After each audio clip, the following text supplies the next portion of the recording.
right, what I'm going to do, we just finished doing a YouTube show. And I'm going to see if I can't show you how to take a picture with your phone. All right. When you're going to take a picture of your painting,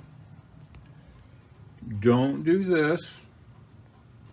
Don't make it small like that. Don't do that. We've cropped it all out, okay?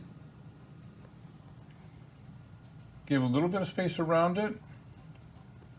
Don't tip it like this. I'm going to show you how on an iPhone you can correct that. Don't go the other way. Try to get it as square as you can and as close as you can with a little border. Now, you'll see I'm on a gray mat. All this is gray around here. It's best if you have something gray behind it so Ginger knows what color it's supposed to be. Because when you're processing these, if this is not, and we're going to, it will probably show that it's not going to be gray when I actually shoot it. Let's go ahead and shoot it. Nice. There we go. See how close we can get. Let's just do this. This is on a little side note. This is the one we just did with the gel medium.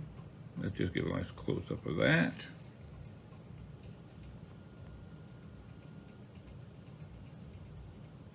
And what the heck. Okay, now that I've shot them, let's go back to the photo. Okay, now I'm going to go to edit. And normally you would crop this. But I'm saying if you have a gray, leave it like that. Okay, I'm going to crop this one because we're going to use this for our website for right now until I can actually scan this. I won't be able to scan it for a week. But I'm just bringing them in and squaring it up.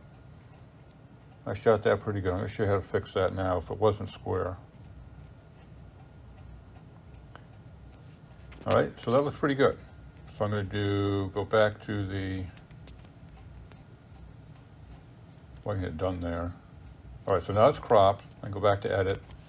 Now you've got the photo in front of you, and they certainly do match pretty darn close on this particular painting. So we got lucky. I don't really have to do anything to that. That's a good painting. So I'm going to cancel that. Let's go back and shoot it one more time. And I'm going to show you, let's say you did this, you shot it this way. I don't know if you can see me in the overhead, but I was on an angle. Now we're going to go into the photo. I'm going to go into edit, and you go to the crop again, but besides cropping, you have the straighten up guys. See that? So I can straighten it up quite a bit.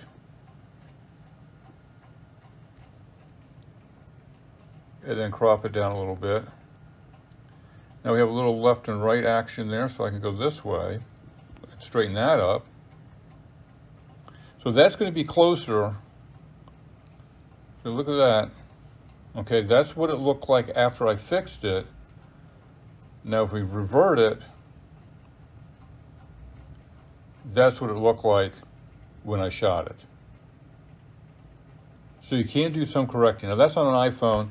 There are other programs. There's another program called Snapseed. And give it access. Let's do this distorted one here.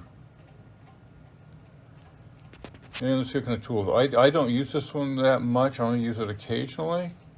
You have perspective right there. So it's going to do the same thing. You have even more control over it.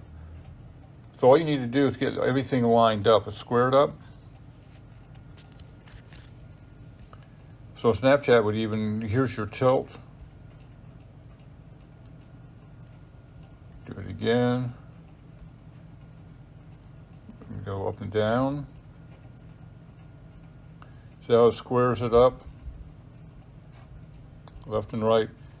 So this is called Snapseed. You say, okay. And then you can further crop it. They have a regular cropping tool. Oh, expanding. Okay, we don't want to expand. That was expand, crops up there.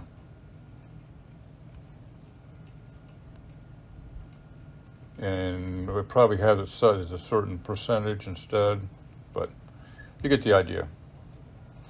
Okay, so that was called Snapseed. There's another one to use. All right, so that tells you how to get your photos a little better. Okay? Another one we'll do later, we'll show you how to upload them for a pack. Thanks.